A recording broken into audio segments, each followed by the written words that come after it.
بسم الله الرحمن الرحيم يسبح لله ما في السماوات وما في الأرض الملك القدوس العزيز الحكيم هو الذي بعث في الأميين رسولا منهم يتلو عليهم آياته ويزكيهم ويعلمهم الكتاب والحكمة وإن كانوا من قبل لفي ضلال مبين وآخرين منهم لما يلحقوا بهم وهو العزيز الحكيم ذلك فضل الله يؤتيه من يشاء والله ذو الفضل العظيم مثل الذين حملوا التوراة ثم لم يحملوها كمثل الحمار يحمل أسفارا بئس مثل القوم الذين كذبوا بآيات الله والله لا يهدي القوم الظالمين قل يا أيها الذين هادوا إن زعمتم أنكم أولياء لله من دون الناس فتمنوا الموت إن كنتم صادقين ولا يتمنونه أبدا بما قدمت أيديهم والله عليم بالظالمين قل إن الموت الذي تفرون منه فإنه ملاقيكم ثم تردون إلى عالم الغيب والشهادة فينبئكم بما كنتم تعملون. Sura Al-Jumu'ah, ang araw ng Biyernes. Sa ngalan ng Ala, ang mahabagin, ang maawain. Anuman ang nasa mga kalangitan at anuman ang nasa kalupaan. Lahat ng mga ito ay lumuwalhati sa Ala, ang tanging hari, ang banal, ang ganap na makapangyarihan, ang tigib ng karunungan. Siya ang nagsugo mula sa mangmang ng isang sugo ng kanilang lahi upang bigkasin sa kanila ang kanyang mga ayat. Ayat. Ito ay isang salita sa wikang Arabic na kadalasan ay tumutukoy sa mga tanda, kapahayagan, batas, aral at babala na ipinahihiwatig ng Ala sa tao upang magkaroon ng pagkakataon na mag-isip, unawain at magnilay-nilay sa lahat ng oras.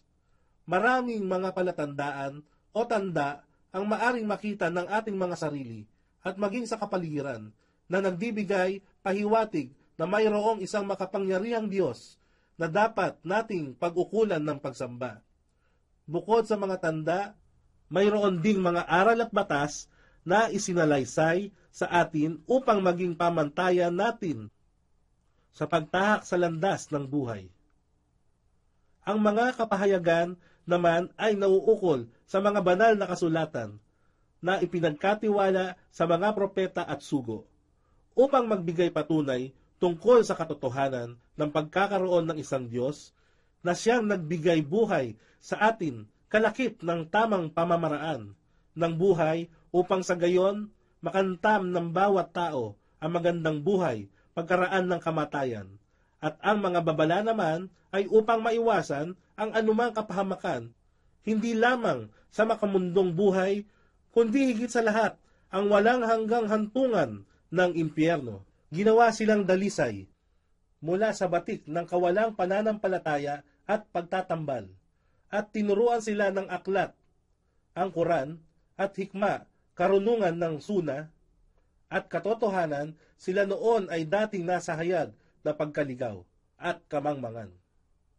At siya ng propeta Muhammad ay isinugo rin niya sa ibang kasamahan nila, mga Muslim na, hindi pa nakikianib sa kanila, ngunit sila ay patungo na sa pagyakap, at siya, ang Ala, ang ganap na makapangyarihan, ang tigib ng karunungan.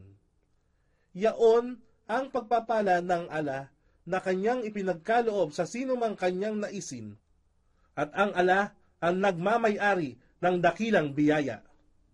Ang kahalintulad ng mga taong pinagkakatiwalaan ng Torah, subalit hindi sila isinakatuparan. Ito ay isang asno na pumasan ng mabibigat na aklat, subalit walang naunawaan sa mga ito. Tunay na napakasamang halimbawa ng mga taong pinagsinungalingan ng mga ayat ng ala at hindi pinapatnubayan ng ala ang zalimum. Zalimum. Ito ay isang salita mula sa wikang Arabic na tumutukoy sa lahat ng taong makasalanan mapaggawa ng katampalasanan sa pamamagitan ng pang-aabuso, pang-aapi sa kapwa at suwail na lumalabag sa hangganang kautusan ng ala. Sila na kung ipagkaloob sa kanila ang kapangyarihan ay mapaniil na umaalipin sa mga mahihinang tao. Sabihin, o kayong mga Hudyo, kung inakala nyo na kayo ang pinakatanging kaibigan ng ala, na walang puwang ang ibang sangkatauhan, sa mga katuwid, hangarin nyo ang kamatayan, kung kayo nga ang tunay na makatotohanan. Subalit, kailanman ay hindi nila hahangarin ito, sanhi ng mga kabuktutang ginawa noon ng kanilang mga kamay. Ang ganap na nagbabatid ng ala, ang zalimum. Sabihin, katotohanan, ang kamatayan ng inyong tinatakasan ay katiyakang inyong mararanasan at pagkaraan, kayo ay muling ibabalik sa ala, ang lubos na maalam ng lahat, lingid man at hayag, at kanyang ipababatid sa inyo kung anuman ang inyong ginawa. يا أيها الذين آمنوا إذا نودي للصلاة من يوم الجمعة فاسعوا إلى ذكر الله وذروا البيع ذلكم خير لكم إن كنتم تعلمون فإذا قضيت الصلاة فانتشروا في الأرض وابتغوا من فضل الله واذكروا الله كثيرا لعلكم تفلحون وإذا رأوا تجارة أو لهوا انفضوا إليها وتركوك قائما قل ما عند الله خير من اللهو ومن التجارة والله خير الرازقين. O kayong mananampalataya, kung ang adhan, hudyat ng pagdarasal sa araw ng Biyernes ay itinatawag na magmadali sa pagbibigay alaala sa ala at lisanin ang mga gawaing kalakalan at iba pang bagay na nakakaabala. Iyan ang higit na nakabubuti sa inyo kung ito ay inyo lamang nababatid.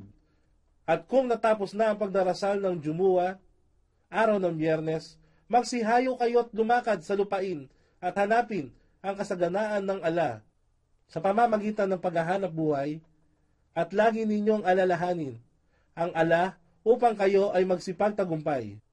Ngunit nang kanilang matanaw ang mga kabuhayan at ibang libangan, sila ay nagmamadaling lumisan at ikaw, O Muhammad, ay iniwan nilang nakatindig pa habang nagbibigay ng pangaral. Khutbah. Kung gayon, sabihin sa kanila, yaong nasa ala ang higit na mabuti kaysa alingmang kabuhayan o libangang aliwan at ang ala ang pinakamahusay na tagapanustos.